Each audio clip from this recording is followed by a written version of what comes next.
여러분 커피 좋아하세요? 저는 아메리카노를 하루에 꼭 한 잔은 마셔야 정신이 바짝 들고 집중력이 올라가는데요. 우리나라 성인 한 사람이 1년에 마시는 커피의 양은 무려 500잔이 넘는다고 합니다. 전 세계에서 6번째로 커피를 많이 마시는 것이라고 하는데요. 커피는 적당히 섭취할 경우 여러 가지 건강상의 이점을 제공하기도 합니다. 커피에는 폴리페놀과 같은 항산화 물질이 풍부하게 포함되어 있습니다. 이러한 항산화 물질은 세포를 손상시키는 유해 산소로부터 몸을 보호하고 염증을 줄이는 데 도움을 줍니다. 또한 커피의 카페인은 신진대사를 촉진시키고 지방 연소를 도와 체중 관리에 긍정적인 영향을 미칠 수 있습니다. 커피는 운동 수행 능력을 향상시키는 데도 도움이 되며 운동 전 커피를 마시면 더 많은 칼로리를 소모할 수 있습니다. 하지만 많이 마실 경우 속쓰림이나 수면장애, 두통 등의 부작용을 일으키기도 하는데요. 커피에 함유된 카페인을 계속 섭취하면 뇌혈관이 수축하게 되는데 이것이 지속되면 우리 몸은 이를 정상이라고 인식합니다.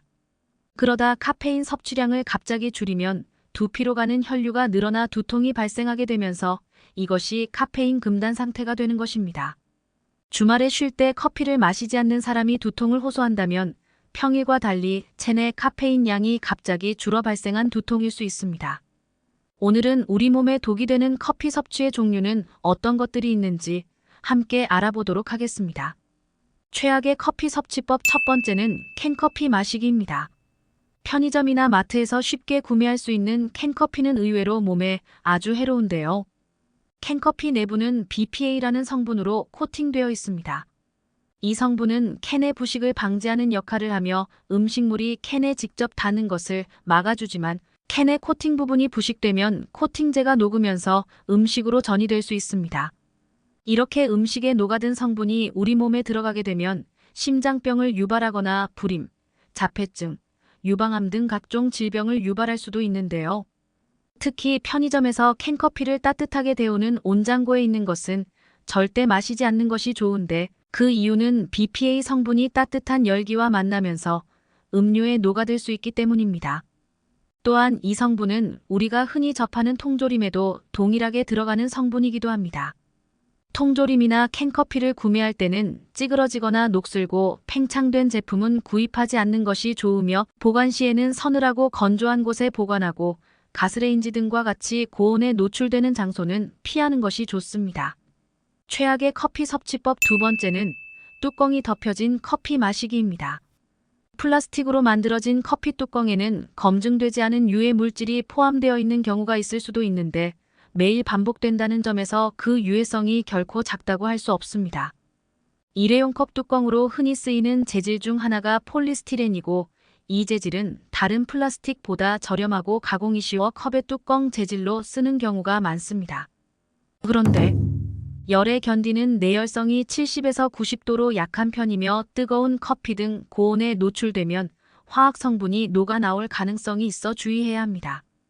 홍윤철 서울이대 환경보건센터 교수는 커피 전문점에서 테이크아웃용으로 담아주는 커피는 종이컵에 플라스틱 뚜껑으로 덮여 있는데 이런 플라스틱 뚜껑 중에는 안전성이 입증되지 않은 재질로 되어 있는 경우가 많다며 한두 번으로 인체에 미치는 영향이 크다고 할 순 없지만 오랫동안 반복될 경우 건강을 해칠 수 있다고 이야기합니다. 이런 환경 호르몬은 인체에 지속적으로 노출될 경우 성조숙증 및 내분비계 질환을 유발할 위험이 있는 물질이기에 섭취 시 주의가 필요합니다. 일회용 음료 컵에 담긴 커피를 드실 때는 플라스틱 뚜껑에 PS로 적혀 있다면 뚜껑은 반드시 열고 드시길 바라며 되도록 머그컵이나 텀블러를 사용하는 것이 가장 좋습니다. 최악의 커피 섭취법 세 번째는 3잔 이상 커피 마시기입니다. 우리가 간편하게 섭취 가능한 설탕 함량이 높은 믹스커피는 순간적으로 집중력을 높여줄 수 있지만 습관처럼 마실 경우 각종 부작용을 일으킬 수 있습니다. 박민선 서울대 병원 가정의학과 교수는 믹스커피를 자주 마시게 되면 당포와 지방 등으로 인해 비만 당뇨가 악화될 수 있을 뿐만 아니라 열량이 부족한 상태에서 커피로 각성 상태를 유지하면 부정맥 위험도 증가할 수 있어 하루 2잔에서 3잔 정도로 조절할 필요가 있다라고 하면서 우리 몸이 믹스커피를 찾는 것은 열량이 부족한 상태이거나 신체 활동이 부족해 각성을 위해 커피를 찾게 되는 경우인데, 정상적인 식사를 부족하지 않게 하는 것이 지나친 믹스커피 섭취를 줄일 수 있는 방법이라고 하였습니다. 호주의 사우스 오스트레일리아 대학교 연구팀에서 실시한 연구에 의하면 하루에 6잔 이상의 커피를 마시는 사람은 치매에 걸릴 위험이 53%, 뇌졸중을 겪을 확률이 17% 높은 것으로 나왔는데요. 연구팀은 하루 6잔 이상의 커피를 마시면 치매나 뇌졸중과 같은 뇌질환을 초래할 수 있다며 하루에 커피를 한 2잔 정도만 마시는 것을 권장하고 있습니다.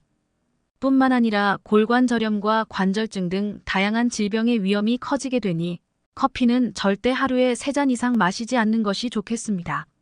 최악의 커피 섭취법 4번째는 공복에 마시는 커피입니다.